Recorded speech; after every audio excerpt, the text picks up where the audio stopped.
as I was sharing earlier with you, we are looking at creating something like what the Americans are very used to, a common application form for university applications.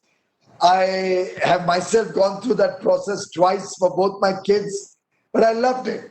One common application form, like a digital locker, which has all your basic information. And then you have the annexures or the addendums, which are focused to each college. So Stanford has an essay, Harvard has a question or two. Wharton wants you to sort out some of their queries. Similarly, we are looking at that kind of a database, which should be supplemented with annexures going to different ministries or different regulatory approval processes. And I assure you, in the next 6 months, we'll make it as simple as you sitting in America, in your homes, in your offices, using your mouse and being able to come register in India, buy land in India, get all the regulatory approvals. We'll trust you for your self-certification and help you come to India.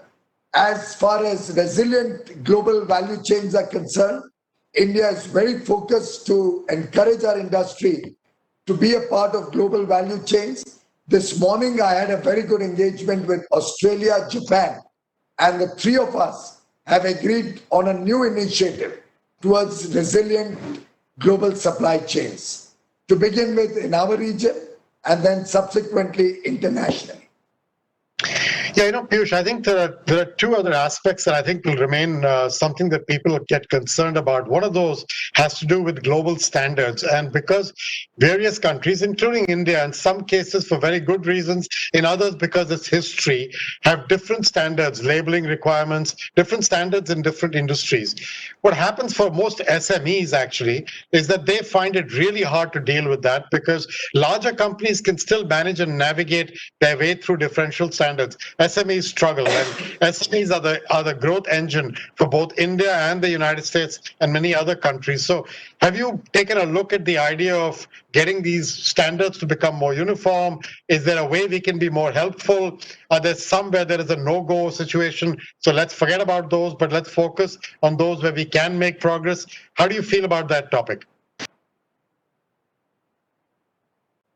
Well, since either was it Mukesh or Nelson who spoke about being outspoken, I think you are egging me on to speak my mind. Well, I think the United States is the leader of creating non-tariff barriers through these quality control orders and standards. Europe has such extremely impossible to meet standards on several products, which work as a non-tariff barrier and create an impediment to free flow of goods and services. I think India has been one of those countries which has not so far used quality control orders or standards as much as we should have. In fact, I was seeing the record. We have not even got 1/10 the number of quality control orders or standards that Europe or the United States have. And I think that's actually been to the detriment of Indian industry, because Indian industry never focused on quality as much as it should have. They were able to serve a large 1.3 billion market domestically. And gradually over the years, India landed up with low quality production bases. I think it's important that India now establishes itself as a high quality manufacturer. Towards that end, we are introducing quality control orders in different sectors of our production bases.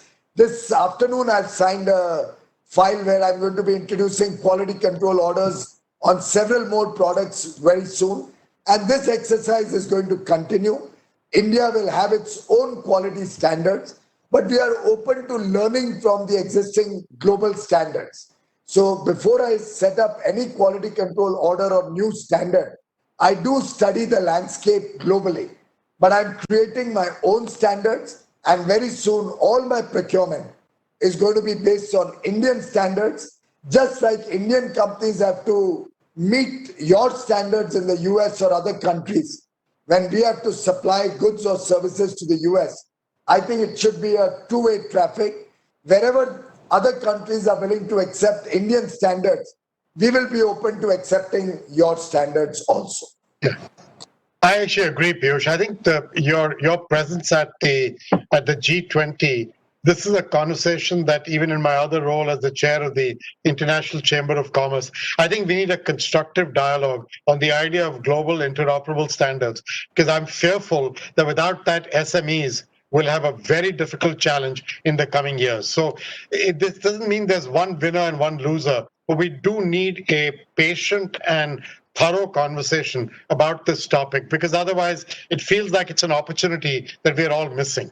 That's the nature of the conversation we need to have, and maybe you can be a good part of that for the future when you come to the G20 as a country and you participate.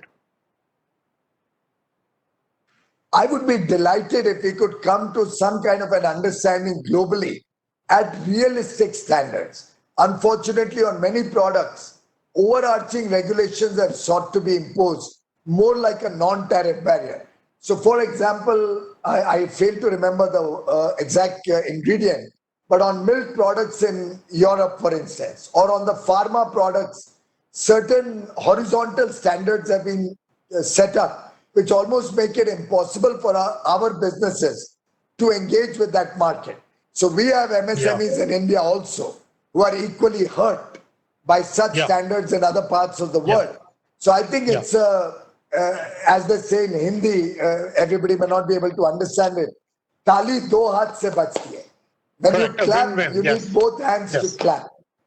But yes, I can assure yes. you, India will be a willing partner and would like that clap to be really loud so that it resonates in the whole world and everybody joins in this effort to make it easier and remove these non-tariff barriers that many countries have created.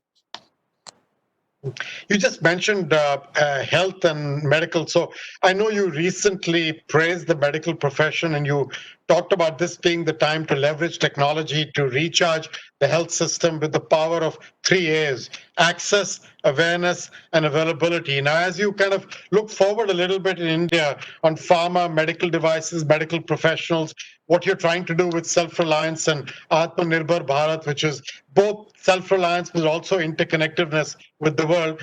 What do you think US industry's role is in supporting this idea?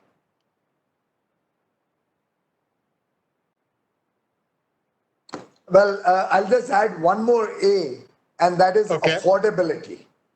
India as a country will also need to look at affordability because it's an important element of our ability to provide medical health care or other services to our large population. And in that, if you want to add another A, it's Atmanirbhar, self-reliance.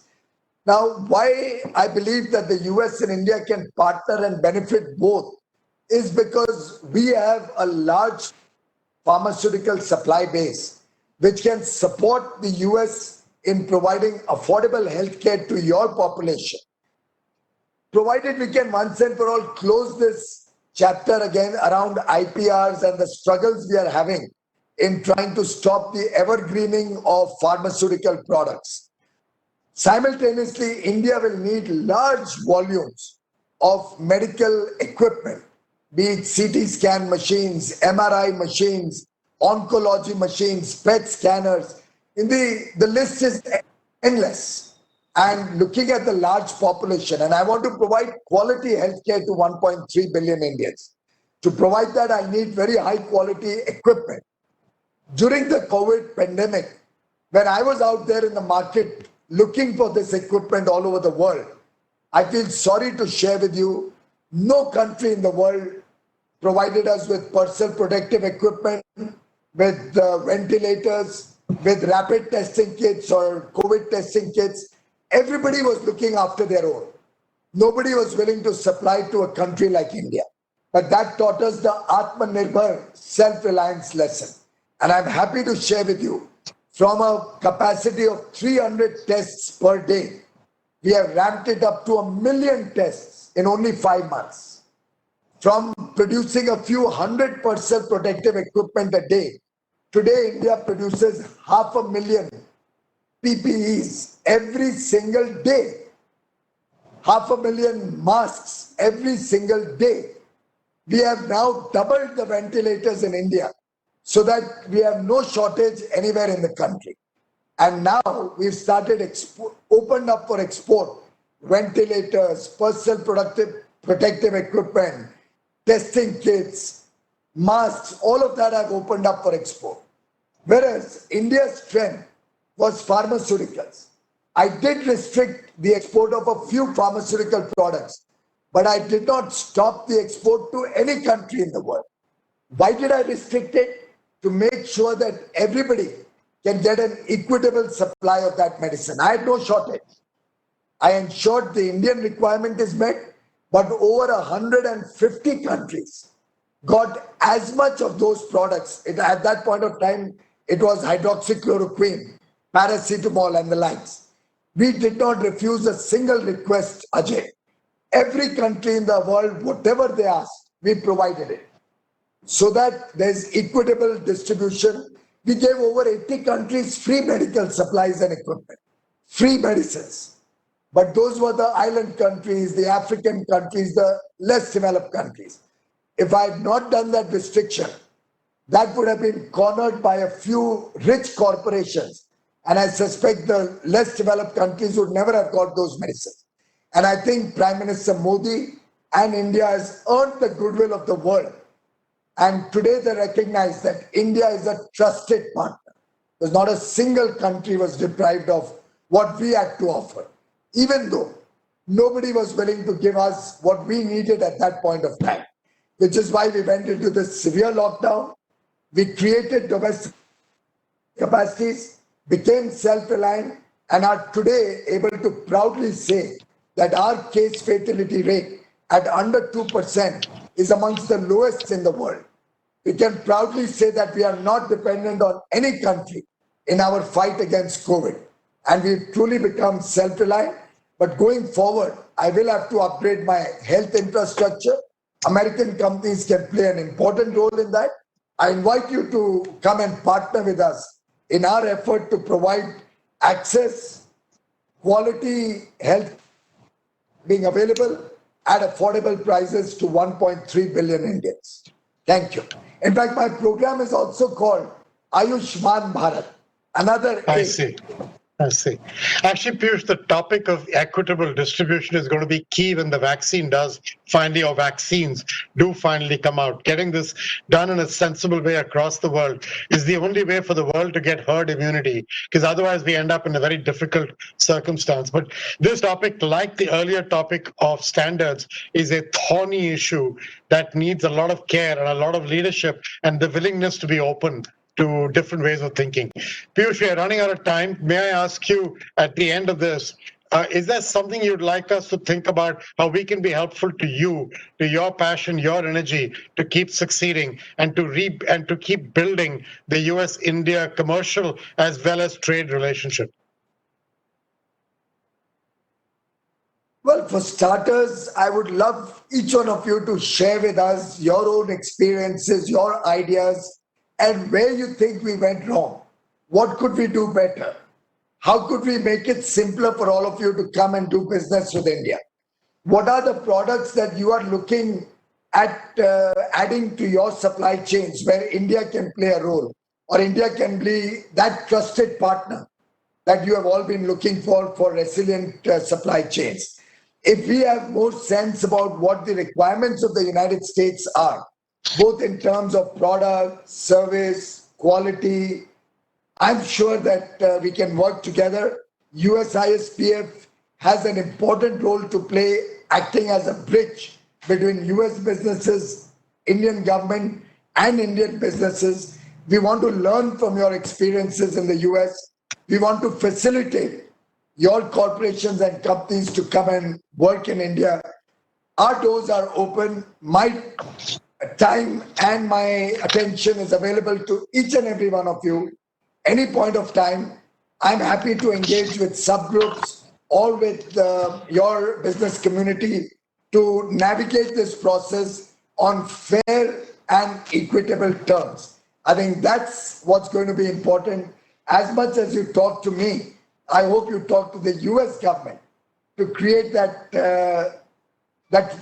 shared prosperity so that we can both work towards a better future for businesses and for people in both our countries. Thank you. Thank you Namaskar. very much. Thanks a lot. Piyush, thank you again for your time. Thank you for your friendship. And may you be healthy, happy, safe, and prosperous always. Stay healthy. Good luck. Namaskar. Thank you.